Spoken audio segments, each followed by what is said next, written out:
Nah,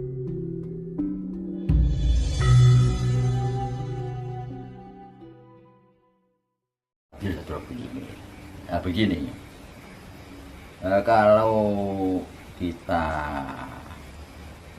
menunjuk dan meyakini bahwa Jatuh Piningit ya Bung Karno itu Ratu Adil ya satu paham yang kita sebut dengan Pancasila. Nah, ini saya mau mengatakan alasan bahwa kok kita harus meyakini atau kok kita meyakini bahwa Jatuh Piningit itu Bung Karno dan Ratu Adil itu paham ideologi ya Pancasila. Bukan sosoknya. Bukan, ya Pancasila itu. Nah, Pancasila itu Ratu Adil, jadi suatu paham yang tertinggi rasa keadilannya dibandingkan paham-paham yang lain. Kalau yang lain kan seperti contohnya liberalisme, komunisme kan tidak adil. Yang lebih adil ya Pancasila. Bahkan agama pun terkotak. Nah, saudara yang seiman, yang tidak seiman bukan saudara. Nah, kalau Pancasila siapapun itu sama. Tidak memandang agamanya. Nah, bahasa hukumnya Pak, di hadapan hukum siapapun diperlakukan sama. Tidak lihat agamanya, partainya, sosial ekonominya, kedudukan sosialnya, tidak dilihat, sama. Ini adil. Nah, di sini untuk menjelaskan alasan ya, terutama kalau pandangan saya pribadi bahwa yang banyak dibicarakan oleh kawan-kawan Jatuh Piningit yang diharapkan katanya ini akan muncul kan begitu kan, banyak poin akan muncul Jatuh Piningit. Itu kenapa? Ditunggu-tunggu ya, alasannya karena keadaan sekarang apa dianggap kacau, apa keadaan sekarang menjadi amburadul dan sebagainya. Menurut saya enggak. Keadaan sekarang biasa, tidak kacau. Keadaan sekarang ini normal. Coba ya sekarang begini perhitungannya tentang Jatuh Piningit Ratu Adil. Kan ini terungkap atau dilontarkan ya, menurut keyakinan orang Jawa pada khususnya dari Joyoboyo, sehingga disebut Joko Joyoboyo. Orang sementara menyebut ramalan Joyoboyo. Nah, Joyoboyo ini siapa? Nah, para ahli menerangkan bahwa ya Raja Kediri itu abad 12, Sri Aji Joyoboyo. Itu sudah umum bahwa Jogoboyo itu awalnya itu disampaikan oleh Sri Aji Joyoboyo, Raja Kediri ya, yang keturunan dari Erlangga itu pada abad 12 1150-an ya. Nah, berarti mengungkap tentang situasi yang disebut dengan zaman edan. Kan dikatakan oleh Joyoboyo besok tekan di zaman edan sehingga orang melu edan orang tertutup. Tapi saya baca dari musik edan, saya baca musik ini nggak sepuluh. Nah, gimana ciri-ciri ini zaman edan? Barang sing becik di sini serik, sing ora dipuja-puja. Mau bener denger mau salah bunga-bunga. Nah, situasi ini itu pada saat Joyoboyo itu mengungkapkan, tidak ada macam itu, berarti aman, tentram, makmur pada zaman Kediri itu. Bahkan mulai zaman Kahuripan. Nah, setelah waktu zaman Medang kan terputus oleh Pralewagung yang kita ketahui Pralewagung berbentuk apa peperangan antar dinasti Sailendra dan dinasti Sailendra dan dinasti satunya apa? Sanjaya. Iya. Apa karena bencana alam ya, bencana itu. Tapi kejadian itu memang terkesan berantakan sehingga mengawali lagi dari Desa Jaya ini dipimpin oleh Ibu Sendok di wilayah timur dengan membangun Medang kembali Olahraga Kahuripan itu. Ini kan akhirnya makmur kan, kalau sampai tinggal Kediri semua Bali mau cepet makmur. Jadi waktu diucapkan oleh Joyoboyo tentang Jongko itu situasi makmur dan tentram damai. Terus masih ratusan tahun makmur terus. Tapi Joyoboyo mengatakan besok tekan zaman Edan. Nah, berarti ratusan tahun setelah zaman Kediri itu. Nah, juga disebutkan menulis satu opini yang akan mengatasi zaman Edan itu. Kan gitu kan? Iya. Akan menulis opini dengan Ratu Adilnya itu.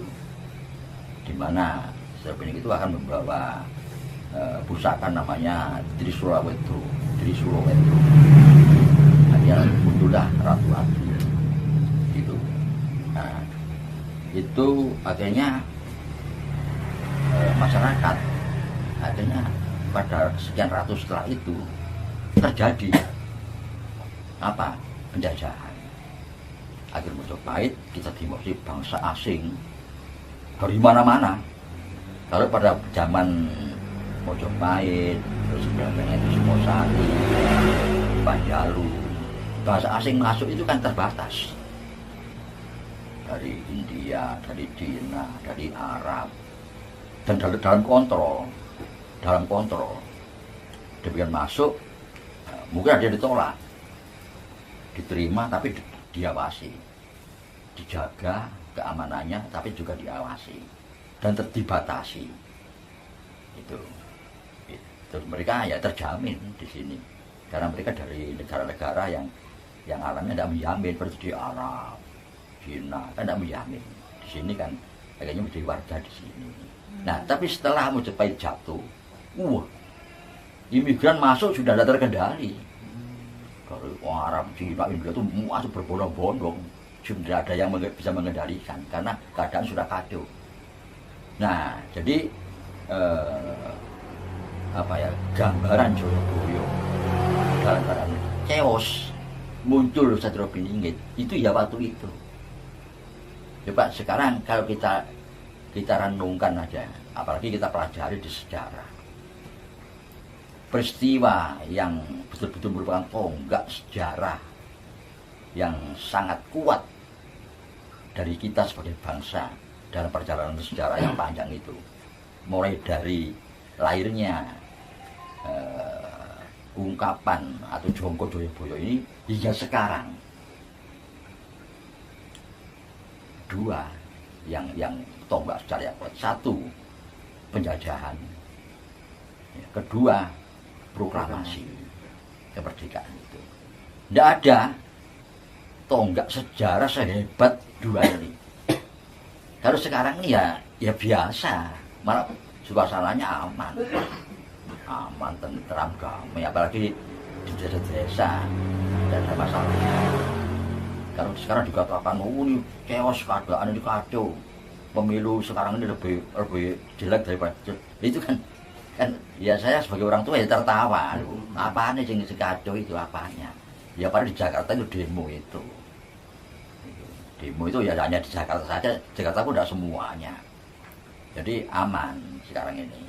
Nah, jadi dengan kita menyebutkan bahwa tonggak sejarah yang paling kuat di dalam perjalanan panjang sejarah kita sebagai bangsa yang diungkapkan oleh Sri Adi Joyoboyo itu ya penjajahan dan proklamasi itu. Nah, sekarang yang penting ya, karena proklamasi dan revolusinya itu tidak terbantahkan kalau itu merupakan tonggak sejarah yang paling paling kuat, paling menentukan mungkin sejak zaman sebelum Masehi hingga sekarang. Satu-satunya tonggak sejarah yang paling menentukan itu proklamasi dan revolusi 45. Itu tidak ada seheroik itu. Nah, oleh karena itu kalau kita bicara tentang Satrio Piningit dan Ratu Adil, itu kita harus ke situ, pemikiran kita harus ke situ. Dimana Jayabaya mengatakan, besok ati mudune Ratu Adil, aku tim balik maneh 500 tahun maneh. Aku tim balik tak jaluk maneh. Ya, apa? Ya negaraku, itu loh maksudnya. Tak jaluk maneh. Nah, wong Jawa kembali ke jati dirinya. Artinya kita kembali merdeka setelah 500 tahun terjajah itu. Nah, tondo-tondo ini apa? Ada yang munculis Sabdo Palon, ya, muncul Sabdo Palon itu. Suara gembleger di mana-mana dan tuman yang luar biasa. Nah, apa ini? Perang dunia 1 dan 2 dan perang revolusi. Ini jelas.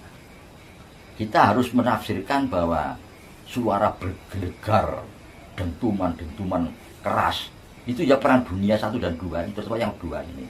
Di mana kita sudah punya, manusia sudah punya senjata pemusnah yang semacam bom atom. Dentuman itu yang disebut oleh Jayabaya akan munculnya Sabdo Palon itu. Berjanji 500 tahun aku balik.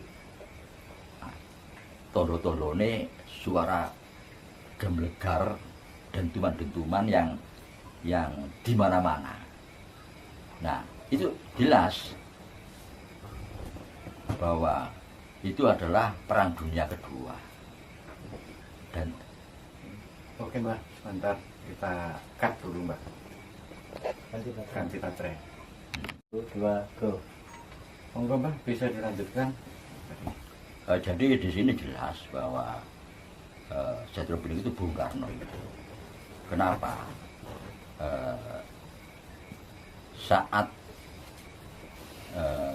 menjelang proklamasi itu timbul kebangkitan nasional.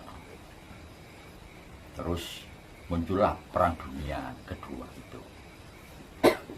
Dan terakhir adanya bom atom di Hiroshima Nagasaki. Terus perang di Pasifik, terus terjadi perang di revolusi 45 itu.